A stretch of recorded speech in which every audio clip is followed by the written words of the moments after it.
오늘 아침 저희들에게 주신 하나님의 말씀은 디모데전서 1장 15절로부터 16절 2절 말씀입니다. 네, 함께 합독하시겠습니다. mit보다 모든 사람이 받을 만한 이 말이여, 그리스도 예수께서 죄인을 구원하시려고 세상에 임하셨다 하였도다. 죄인 중에 내가 괴수니라.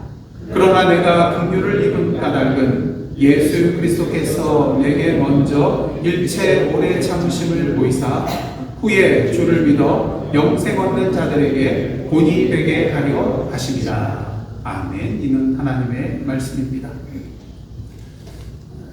사람은 인생의 마지막에 껄껄껄 하면서 후회한다고 합니다.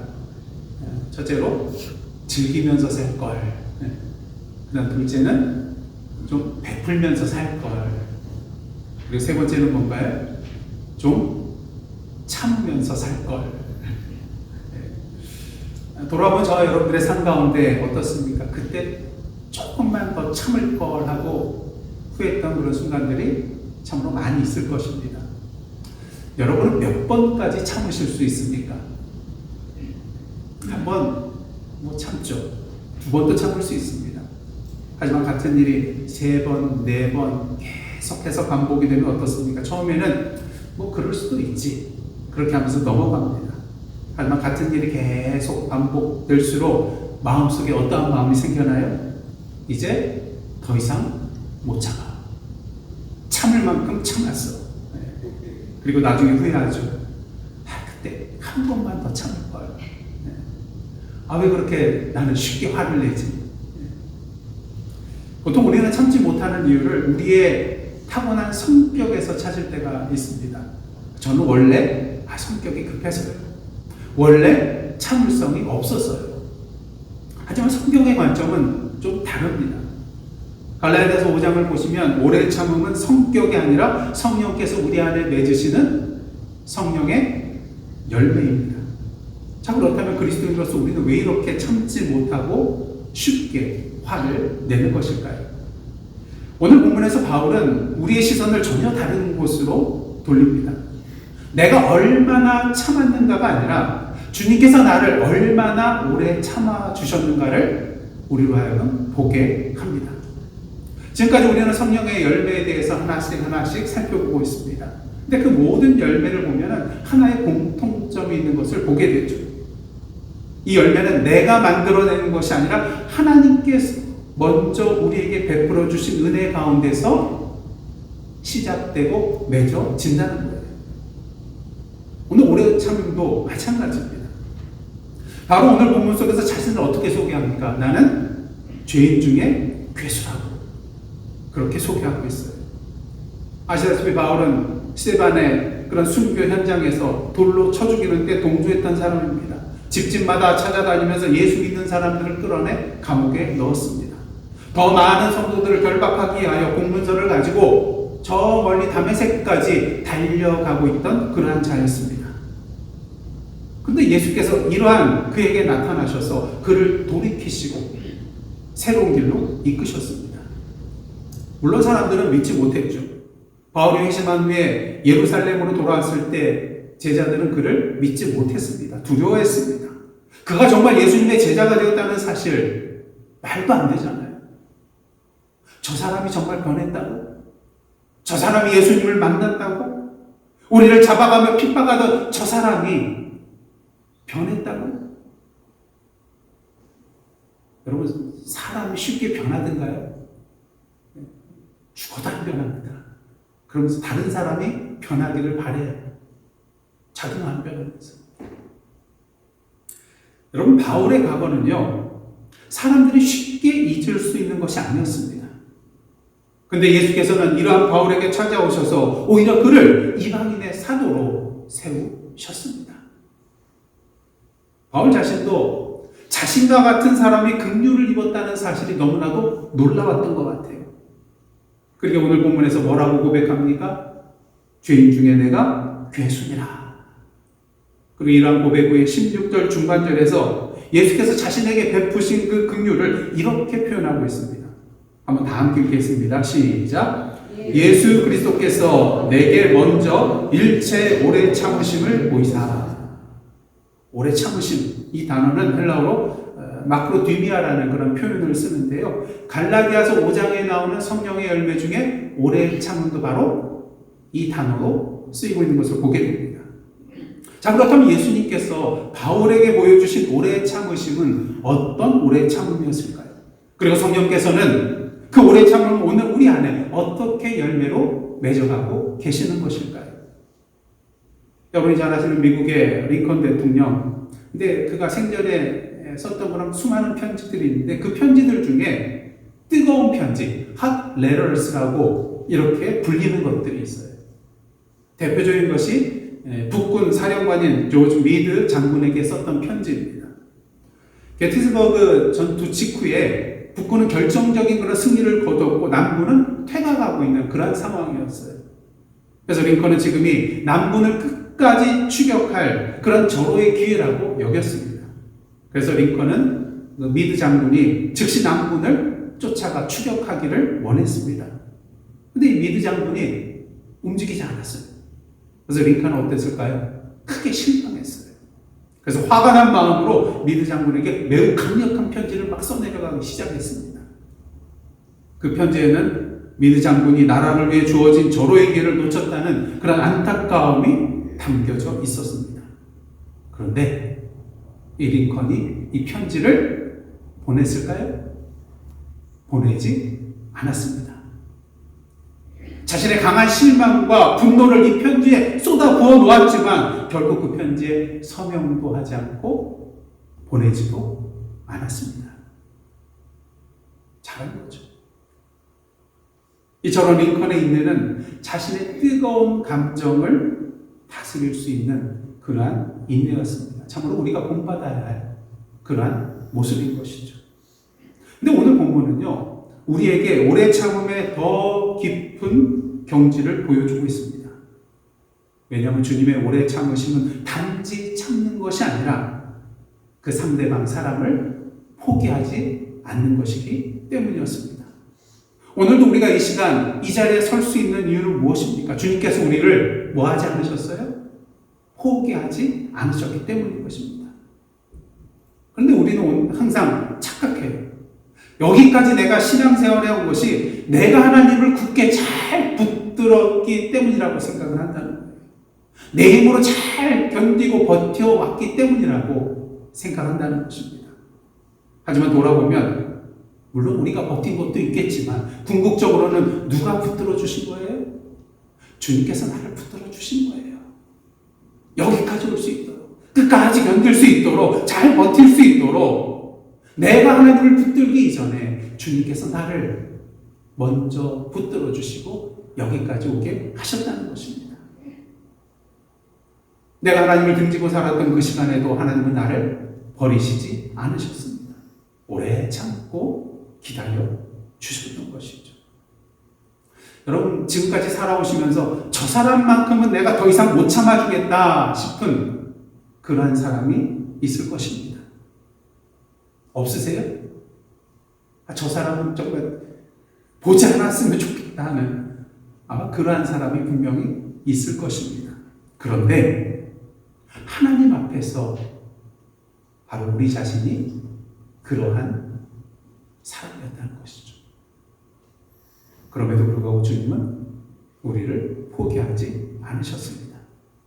우리를 포기하지 않았다는 것은 우리의 허물과 죄를 다 아심에도 불구하고 우리 곁을 떠나지 않으셨다는 것이죠.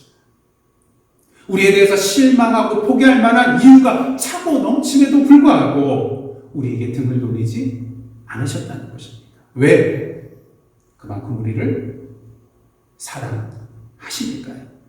그러기에 포기할 수 없었던 것이고 그러기에 은혜인 것입니다. 그런데 주님의 이 오래 참으심은요, 여기서 끝나지 않고 더 깊은 데로 나아갑니다. 주님의 오래 참으심은 그저 우리를 그냥 참는 것뿐만 아니라, 포기하지 않는 것뿐만 아니라 이전과 다른 존재로 변화시키는 것이기 때문인 것이죠.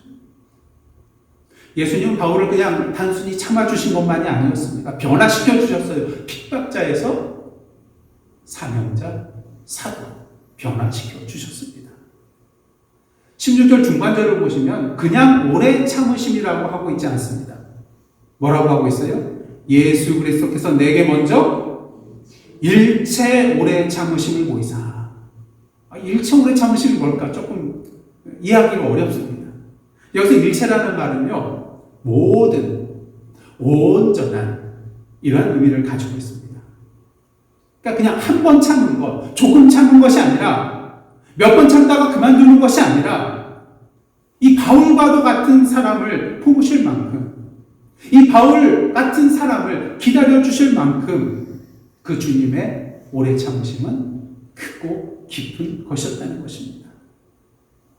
그렇습니다. 주님의 오래 참으심에는 여기까지라는 한계가 없는 참으심입니다. 그러기에 이전에 그 NIV 성경을 보면은 이것을 unlimited patience라고 번역을 하고 있는 것을 보게 됩니다. 뭐가 없어요? 한계가 없는 거예요. 그럼 뭔가를 이렇게 누릴 때에 unlimited 하면 얼마나 좋으세요? 네. 뷔페가 좋은 게 뭡니까? 배 터질 때까지 그냥 계속 먹을 수 있으니까. 근데 우리 주님의 오래 참으심이 바로 이러한 오래 참으심이라는 거예요. 한계가 없다는 거예요. 누가복음 22장을 보시면 예수께서 베드로가 3번 부인할 것을 이미 알고 계셨습니다. 그런데도 그에게 이런 말씀을 하세요. 누가복음 22장 32절입니다. 그러나 내가 너를 위하여 내 믿음이 떨어지지 않기를 기도하였노니 너는 돌이킨 후에 내 형제를 굳게 하라. 부인할 것을 아셨어요. 하지만 그럼에도 불구하고 그 이후를 준비해 놓고 계셨던 것입니다. 그러게 베드로는 부활하신 예수께서 네가 나를 사랑하느냐 3번 물으셨을 때 그 주님의 사랑과 은혜를 받아들임으로 말미암아 다시 세우심을 받는 것을 보게 되는 것이죠. 하지만 가룟 유다는 어떻습니까? 예수님은 그가 자신을 배신하여 은30에 팔 것을 아시면서도 그의 발을 씻겨주시는 은혜를 베풀어 주셨어요. 하지만 유다는 어떻습니까? 예수님을 배신한 후에 주님의 사랑과 은혜의 자리로 다시 나아가지 않고 죽음을 선택하는 것을 보게 됩니다. 베드로와 유다 모두 다 예수님을 저버렸습니다. 하지만 이 두 사람의 길은 전혀 달랐습니다. 베드로는 주님의 사랑과 은혜의 자리로 다시 돌아와 변화되었습니다. 하지만 유다는 그 자리로 돌아오지 않았던 것이죠. 주님의 오래 참으심은 우리를 변화시키는 은혜입니다.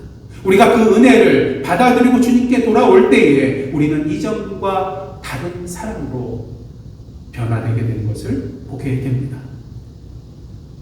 사랑하는 성도 여러분, 사람은 무엇으로 변화될까요?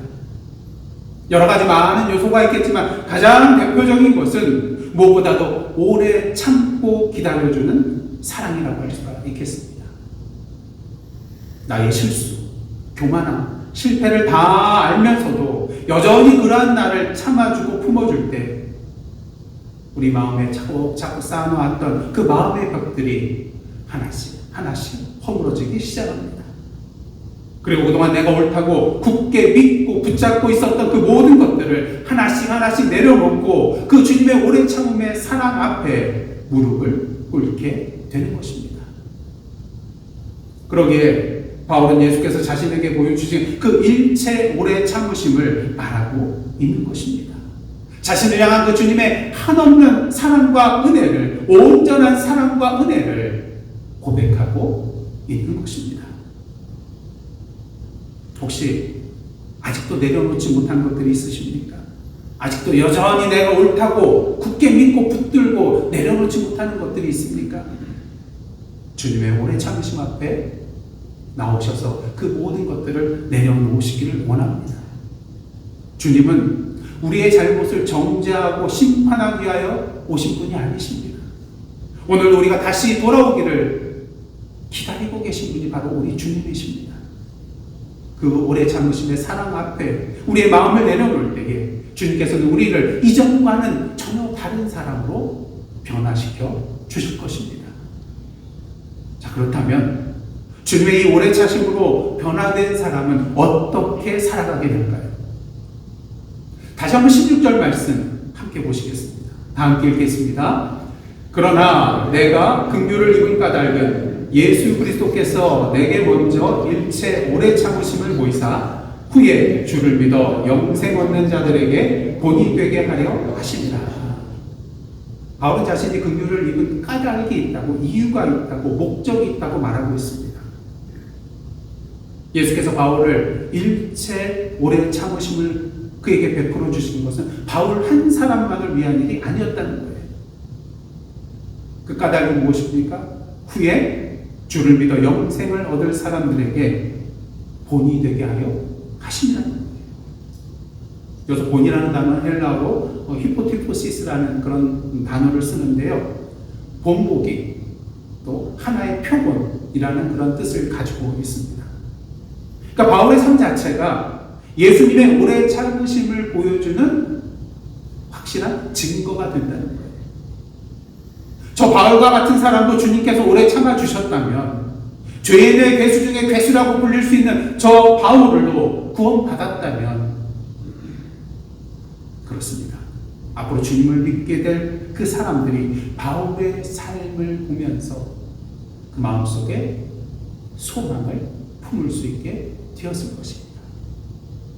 저 사람도 참아주시고, 저 사람도 구원 얻게 해주셨다면 나에게도 소망이 있다는 것이죠. 하나님께서 바울을 본으로 세워주신 것은 그가 훌륭한 사람이었기 때문이 아닙니다. 오히려 죄인 중에 괴수였던 그 바울을 오래 참아주시고 변화시켜 주심으로 주님의 그 오래 참으심이 얼마나 크고 깊은 것인 것을 보여주고자 하신 것이죠. 바울의 삶은 우리 인간의 위대함을 보여주는 것이 아닙니다. 죄인을 포기하지 아니하시고 변화시키시며 마침내 복음의 귀한 일꾼으로 세워주시는 그 주님의 오래 참으심의 위대함을 보여주고 있는 것입니다. 이것이 바로 바울이 후에 믿게 될 사람들의 본이 되게 된 이유인 것이죠. 오늘 우리는 어떻습니까? 주님께서 바울을 자신의 오래 참으심을 보여주는 본으로 세우신 것처럼 우리도 주님의 오래 참으심을 보여주는 삶으로 부르고 계십니다. 여러분, 용서받은 사람이 용서할 수 있게 되고요, 사랑받아본 사람이 사랑할 수 있게 되는 것처럼 이 주님의 오래 참으심을 경험한 사람은 다른 사람들을 오래 참아주는 삶으로 나아갈 수 있게 만들어줍니다. 물론 이것이 우리의 힘으로 되는 것은 아니겠죠. 성령께서 우리 안에 강력하게 역사하셔서 우리의 삶 가운데 그 주님의 오래 참음의 열매를 맺게 해 주실 때에 가능하게 되는 것입니다. 성령께서는 우리가 누리고 있는 이 주님의 오래 참으심의 은혜와 사랑을 우리의 삶을 통하여 다른 사람에게 흘러가게 하십니다.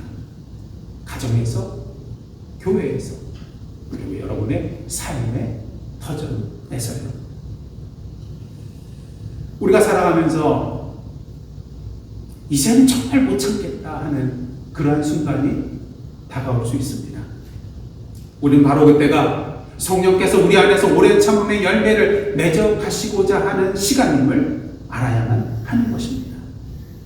사랑하는 배우자가 나에게 상처를 줄 때, 사랑하는 자녀가 오늘도 똑같은 실수를 계속해서 저지르고 있을 때, 교회 공동체 안에서 도무지 이해할 수 없는 그러한 사람을 만나게 될 때,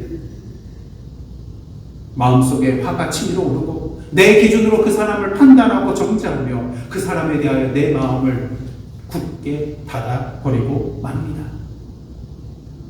바로 그 순간 성령께서는 우리와 하여금 나를 향했던 그 주님의 오래 참으심을 기억하게 하십니다.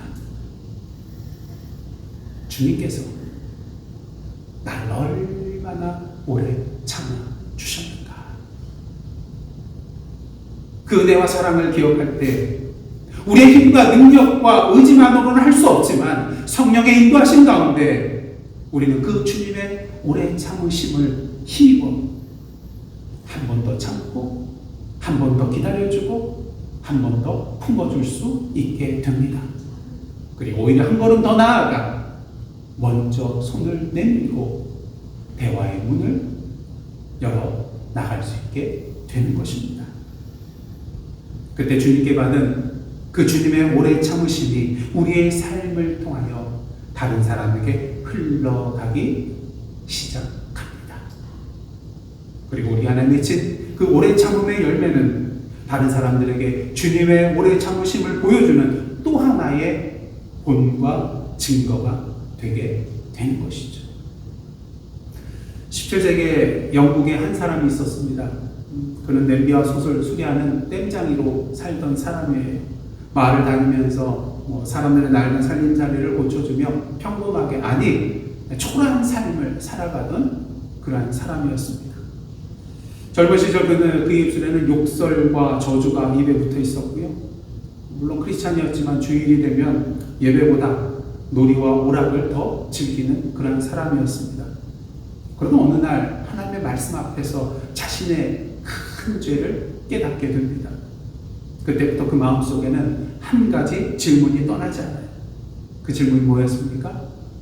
나 같은 사람도 정말 구원받을 수 있을까? 그 질문은 오랫동안 그를 붙들었습니다.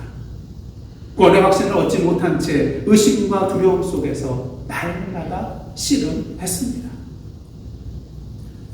오랜 시간 그를 참고 기다려오셨던 주님께서 이러한 그를 그냥 내버려 두시지 않고 끝까지 붙들어 주셨어요.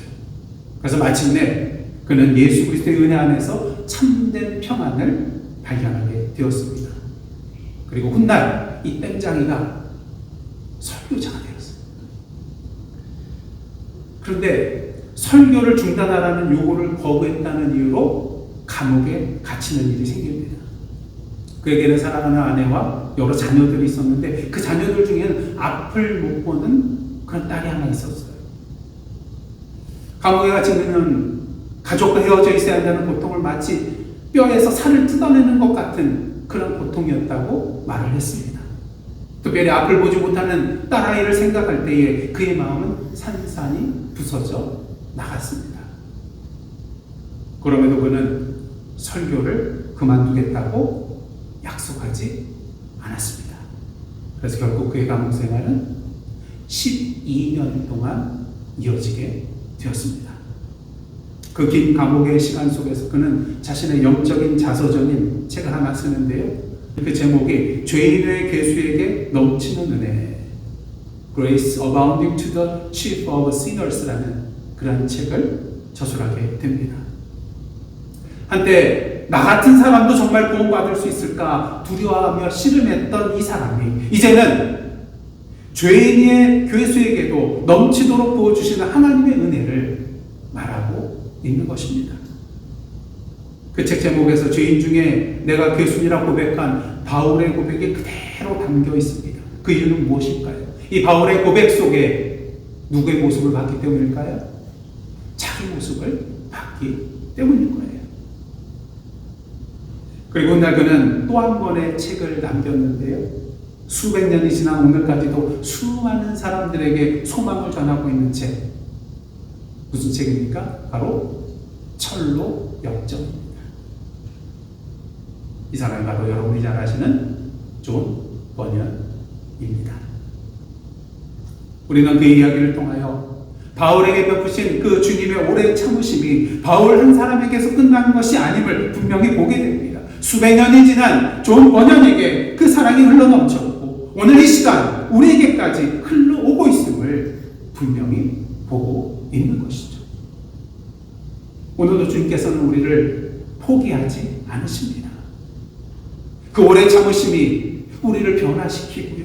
우리를 통해 그 오래 참으심이 또 다른 사람에게 흘러가게 하십니다. 혹시 이렇게 생각하시는 분 계세요? 그래도 나는 안 될 것 같습니다. 나는 너무 늦었습니다. 주님도 나를 포기한 것 같습니다. 여러분, 바울도 자신을 죄인 중에 괴수라고 고백했습니다. 존 버년도 자신에 대해서 그렇게 생각했습니다. 이러한 그들을 변화시킨 것은 그들의 결심이 아니었습니다. 끝까지 그들을 포기하지 않으셨던 주님의 오래 참으심의 은혜와 사랑이었습니다. 주님께서 먼저 우리를 오래 참아주셨습니다. 그 주님의 오래 참으심 안에서 성령께서 오늘도 우리 안에 오래 참음의 열매를 맺어 가고 계시는 것을 우리는 분명히 보게 됩니다. 그 열매는 나 한 사람에게서 멈추는 것이 아닙니다. 여러분의 오래 참음을 통하여 오늘도 누군가는 우리의 모습을 통하여 그 안에서 예수 그리스도의 오래 참으심을 발견하게 될 것입니다. 우리를 통하여 그 사람들도 나 같은 사람도 주님께 나아갈 수 있겠구나. 나도 주님의 사랑과 은혜를 누릴 수 있겠구나 하는 그러한 소망을 품게 될 것입니다. 하나님 오늘도 성령님의 인도하신 가운데 주님의 오래 참으심의 그 물줄기가 저와 여러분을 통하여 세상에 끊임없이 흘러가게 되기를 주님의 이름으로 축복합니다. 성령으로 살면 오래 참음이 드러납니다. 기도하시겠습니다.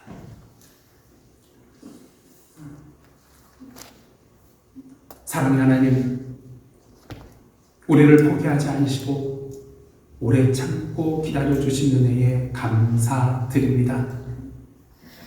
성령으로 우리를 변화시켜 주시고 우리도 한 번 더 참고 한 번 더 기다리며 한 번 더 품는 그러한 삶으로 나아가게 하옵소서. 우리의 삶을 통하여 주님의 오래 참으심이 이 세상에 밝히 드러날 수 있도록 오늘도 서인들을 성령으로 인쳐 주시고 인도하여 주시고 열매 맺게 하여 주옵소서. 오래 참음의 근원이 되시는 예수님의 이름으로 기도드리옵나이다. 아멘.